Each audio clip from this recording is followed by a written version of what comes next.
Don, what is the benefit on a seller? I know the bank needs to get rid of it because they have to put reserves, but here's a seller that got into trouble. What's the benefit of him going on a short sale versus letting it go to the bank and getting a foreclosure in their credit? Since there are lenders advertising all day long, foreclosure, no problem, bankruptcy, no problem, we lend you. Yeah, that's a good question, and it has to be real. It's a personal decision. Some people False just advertisement. Yeah, Because some. when they get to, I'm sorry, no, when they get to that point, it's really still hard to finance them. It's still a risk factor, and that risk factor is growing now. So lenders are actually getting more conservative, but there's still people trying to capture that business and making, advertisement this way. So it makes it really tough on us because it's a higher risk right now. So we have to look at everything even more thoroughly than we would before. So it's not necessarily the case, but I know that there's people advertising like that. So it is worthwhile for them to save their credit, for one. But what's the difference between having a foreclosure and having all of their credit cards with 30, 90, 180 days past due, even the mortgage payment? I know, the last thing, saying that a short sale is really so much better than a foreclosure on their credit is really false. Because it might be a little bit, someone described it like this, okay, if foreclosure and bankruptcy is at 10, maybe a short sale is in at 7 or 8. It's still a big ding, okay, and sometimes though people just go, I don't want a foreclosure, and if I was looking at somebody, if you have a foreclosure, you pretty much stuck your head in the sand because there's so many other things you could have done. You could have tried to list it, and if it didn't sell, you could have done a deed in lieu. Now the thing is, some people will, a short sale is at least a way for them to have more control over the price that it actually sells for and that potential 1099 debt relief that they're going to have, because if they do a deed in lieu or it goes through foreclosure and it's a, wait a minute, yeah, and it's one of the... If it goes to foreclosure, they have no 1099 because it's no, an even push. That's not really true. Really? Any time they're getting 1099, just as a matter of policy, as far as I know. And I did talk to one accountant who's saying, yeah, my clients are getting 1099s. I usually get them out of it for pennies on the dollar. We do an offer and compromise with the IRS, but they're going to get it. So even if they do a deed in lieu or it goes to foreclosure or a short sale, whatever that loss is, they're going to get 1099. So if it's a short sale, they can say, well, I know that my loss is going to be here. If it's deed in lieu and the bank totally screws up the marketing and all that, and it's a bigger loss, then they have a bigger 1099. Or if, whatever. But the thing is that I'm going to get clarification on it. It's a little bit of a gray area as far as I know. But if it's purchase money and it's a non-recourse loan, they should not have a 1099 problem. If on a non-recourse loan, I do not believe that if they file with an attorney, CPA, their taxes for that year, if all they got to do is prove that it was a non-recourse loan, and they don't have to worry about it. And even if so, what I can do is give the short sale package that we use to approve the short sale.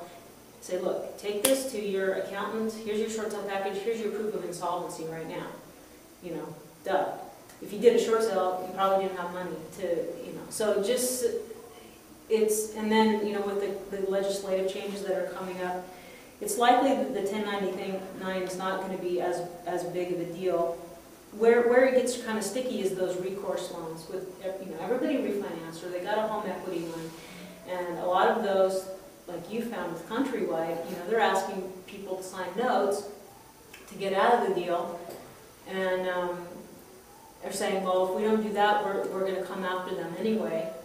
In reality, do they really have the resources to go after onesie, twosie people? How many people on a stated income loan probably exaggerate a little bit?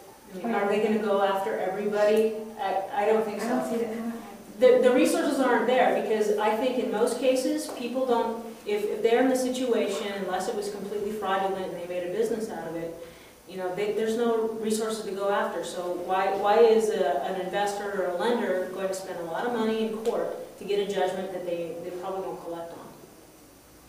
It's probably not likely. But if it is a judgment, it's good for 10 years, and 10 years these people might strike it rich and go buy something else, and then, hey, yeah, it's time to pay up. Yeah, probably they'll get smart, put it in an LLC or something.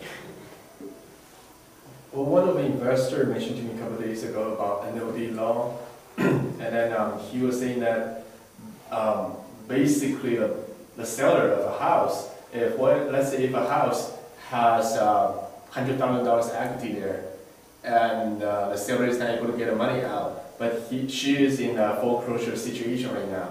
I mean, she's going to foreclosure in maybe, let's say, a month. So she agreed to sell it. She knows she's going to lose that amount of money in her equity. And so the investor mentioned to me that seller has a right to come back within 2 years with a lawyer to Rescind the sale?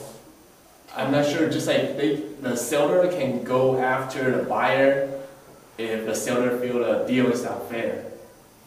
I don't know about it, that's what I heard. You know, that I did hear some things where there's recourse, and I can't remember the specifics. I probably have it in a book, and I'm taking another class, a 3-day class at the end of this month, that should help fill in my gaps in knowledge of California real estate law. But I think that if you use the proper forms, there's the... Notice of default. Yeah, and you have to have that 5-day right of cancellation. That's very important. And I think it depends on if the seller is an owner-occupant and they're living in it, and an investor's buying it, that's probably the most big red flag there is. If the property's vacant, there's legal precedent to say that then the laws don't apply, because it's vacant property. Or if it is a buyer. Or if it's an owner-occupant. An owner-occupant buyer. And then it can't be agent representative. Investor, there's all these different back doorways you have. If you have an investor who wants to buy a foreclosure that's owner-occupied right now, there's a what's that right? Circuitous way? Something. You can't do it the regular way. You can't be represented, or else you could get in trouble. And that's probably one of the biggest violations in real estate law right now, is agents representing investors on foreclosures. Yes. But as a listing agent, you're representing the seller. That's right. And you can preclude that investor buyer to have no representation, and you can cancel an agency. There's a form not to create an agency and have that investor by itself. Like this is on Sunstar, that's going to close probably next week. I had the approval on a buyer who was owner-occupant, and a week before I actually got the physical. I didn't actually expect their offer to get approved because it was $40,000 less than what the bank countered at, but they approved it. I'm going, oh my God! But the seller had gone, or the buyer like, never mind.